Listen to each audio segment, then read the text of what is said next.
What's up, everybody? Happy Friday to you. I hope that you are enjoying your morning. So many things happening in this world today. I just feel like there's so many moving parts in the world, like for real.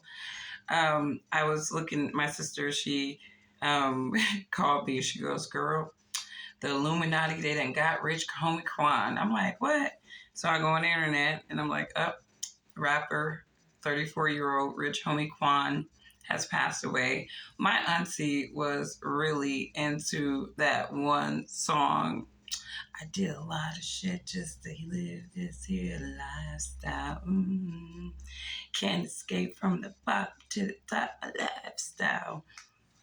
That was a good song. I mean, when you listen to some of these sermons of some of these rappers, because that's what they are, they're sermons of individuals who grew up in certain environments that people don't really understand. They don't comprehend. They've seen things that most people would not want to ever see in their lives.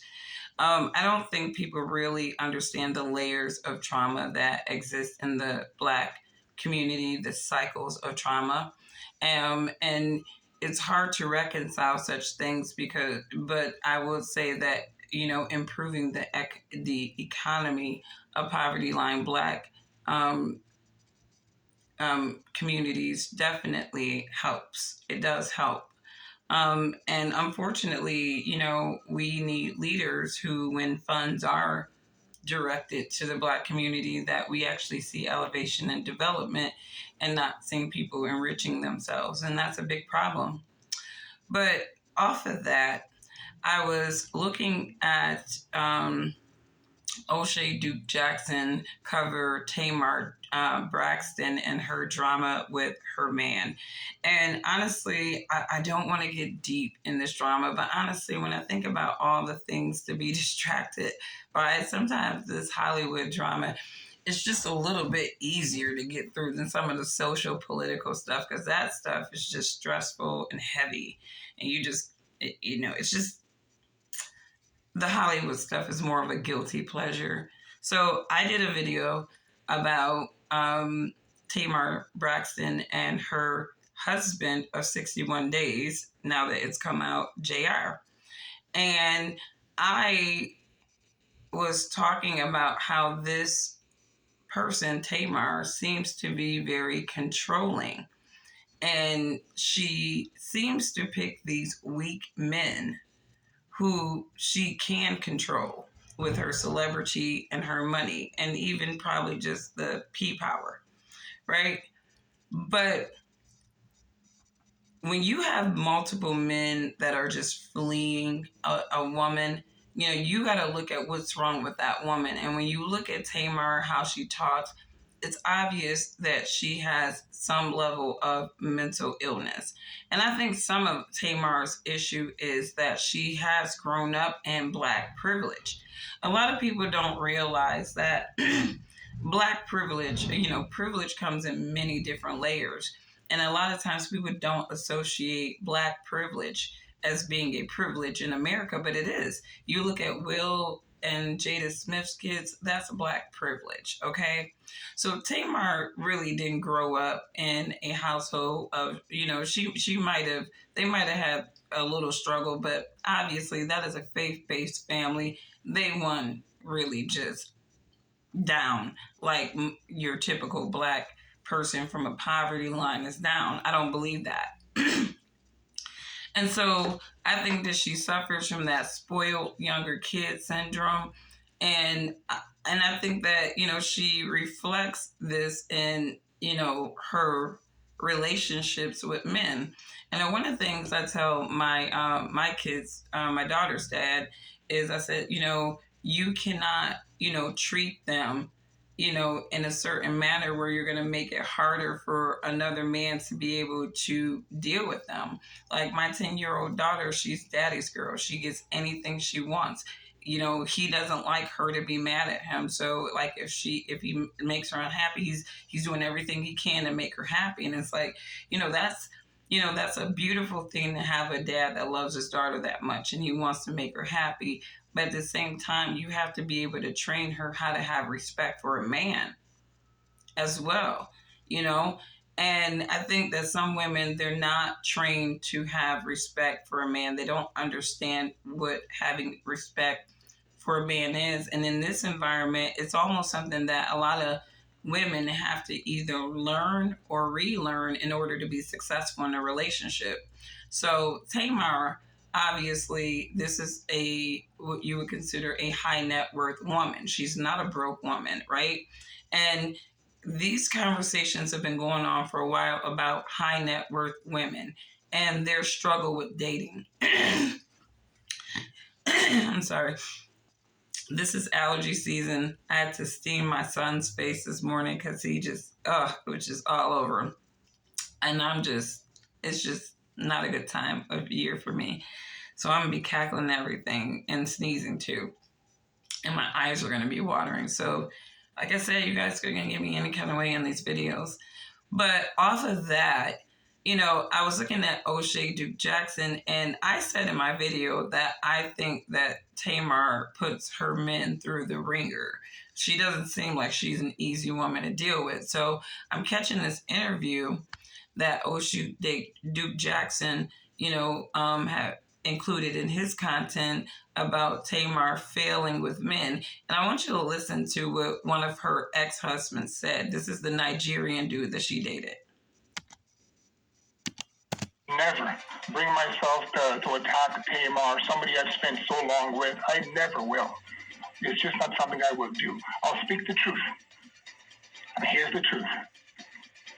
I've been a victim of domestic violence, domestic assault.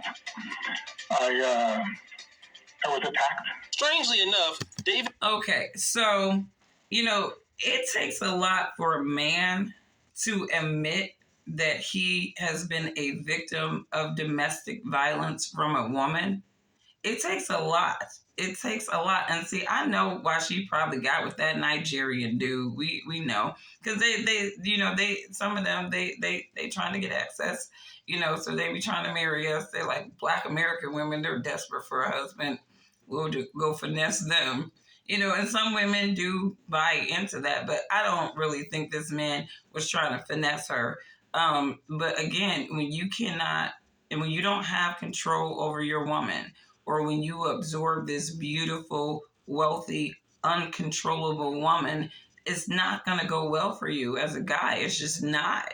You know what I mean? And, this guy is saying that this woman was, DVing him. You know what I mean? And so imagine what JR was going through, this white dude, right? White dudes, they'll deal with a lot too, but it's like, no. I'm pretty sure he's like, I don't have to be with you. I can spin off how, after being with you and make money and talking about you. So I'm pretty sure that her dude, JR is like, I'm about to make monies exposing you. You know what I mean? Because you're crazy. And so Tamar, she said in her last video, and let me see if I can post that part from my video.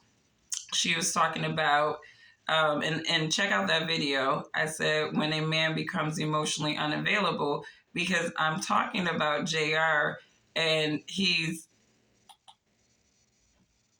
like, and he's saying that I'm crazy. Hang on. You clearly told me you wasn't with nobody. You clearly told me that you are emotionally unavailable, and you just hitting whack.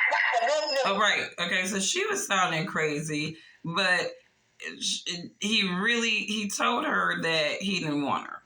And, Tamar, obviously, when a woman loses control over a man like this, like he is, it's hard for them to really maintain a mental balance, right? They're going to go nuts almost because I'm the power here. You can't leave me. You're not going to make it like, oh, now Tamar got mental health issues.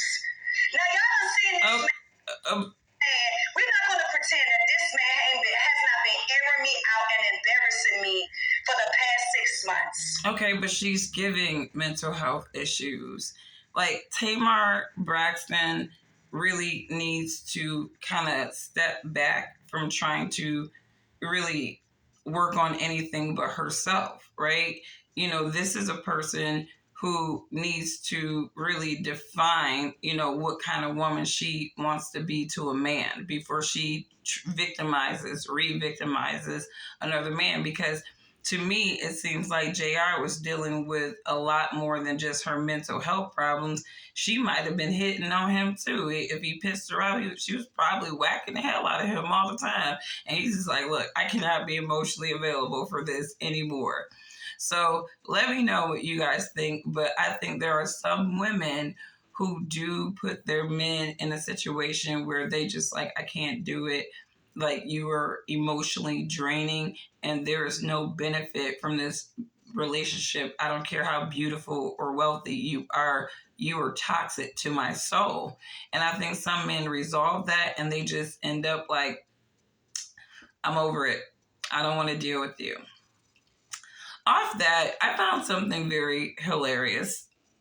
And I know there are some Candace Owens fans, but anybody who knows me, y'all know I can't stand that person. Even though, like I said, even if I cannot stand somebody, I can still admit when there's things that they say they're true. I don't look at, Candace Owens and say that some of the things that she says are not true, right? But there's always these double talking demons, right? So they'll have the truth, but then their intent in narrating the truth is to basically propagandize the mind and inflame the mind. And I don't like what she's done to Black Americans. She's obviously centered on the Jews right now. I don't know if that's really going to be of benefit to her in the long run, because Jack Pozo posted on September 4th, breaking massive sellout crowd for Tucker Carlson's Arizona live show, right? And this is Tucker Carlson's live show in Arizona, right? And I see a number of the conservative contingencies on X posting about Tucker's live show. And it's interesting because yesterday, Candace Owens posts, weird. I was reliably informed on Tuesday that he was canceled because he was a Nazi apologist. So whoever reliably told her that reliably lied to her, because apparently I think a lot of these white sort of nationalist think tanks, some of them are moving away from Candace based off of, I think, the conversation that she's facilitating. Okay, because number one, I've been seeing a lot of people in these conservative think tanks even jumping on the board of what Candace is saying about these topics. Like, I remember every time Candace Owens used to drop a truth bomb, here Brandon Tatum or some other conservative talking head, right, is regurgitating it. I don't see that anymore, right? And I think that, I don't even see a lot of them really coming to her defense or trying to add context to what she is putting out there. And Tucker Carlson, who has had Candace on his show before, she considers him a friend, right? She is a huge supporter of Tucker's. She's constantly supporting his content, posting his content. Matter of fact, she ended up posting his promo. Or she just 3 days ago, she was posting about his interview with the World War II historians. Then she was posting about the fact that they canceled Tucker, and I guess she's being canceled subsequently by the Australian government or some group that's trying to get her banned from going to Australia. So lots of stuff going on here, with this girl. And I think that, sometimes people just kind of self-sabotage themselves. And, you just got to sit back and watch it. She is playing a dangerous game. She doesn't care because she has people egging her on and is sort of, promoting her to do this. But this segment that is egging her on and maybe whatever support she's getting from this type of rhetoric it's probably not a lot. I don't believe that, you can support somebody by saying good job, like your stuff, but your real support sometimes comes down to the money that you're giving them for what they're doing. And some of these people, they will eat popcorn all day listening to Candace talk about all these sensational points, and they won't put no money on the table, And like I said, that may not be true on all situations, but some of these people rock like that. They will have you putting your life, your credibility on the line, right? While they're eating popcorn, saying, yeah, she's right. I could never say that, right? Because I'm a coward. I'm a weak person, right? Meanwhile, you're taking all the risk. You're taking all the risk. And, these bouts of glory, they have their moments, but the fall from grace is way worse than the coasting of glory. And she needs to be careful. She needs to be careful. I find this to be an exclusion because I looked at the Tucker promo for his live shows. And even though he's not stopping in Nashville, I didn't see a Nashville stop, right?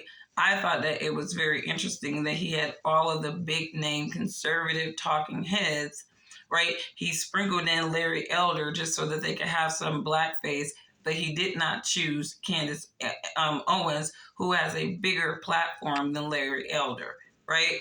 So that's interesting to me. So I just watch how these demons move. It's almost like just watching how the demons move people and these different little things is my form of entertainment these days. I know that sounds evil, but I mean, it's not entertaining. I mean, it's sad.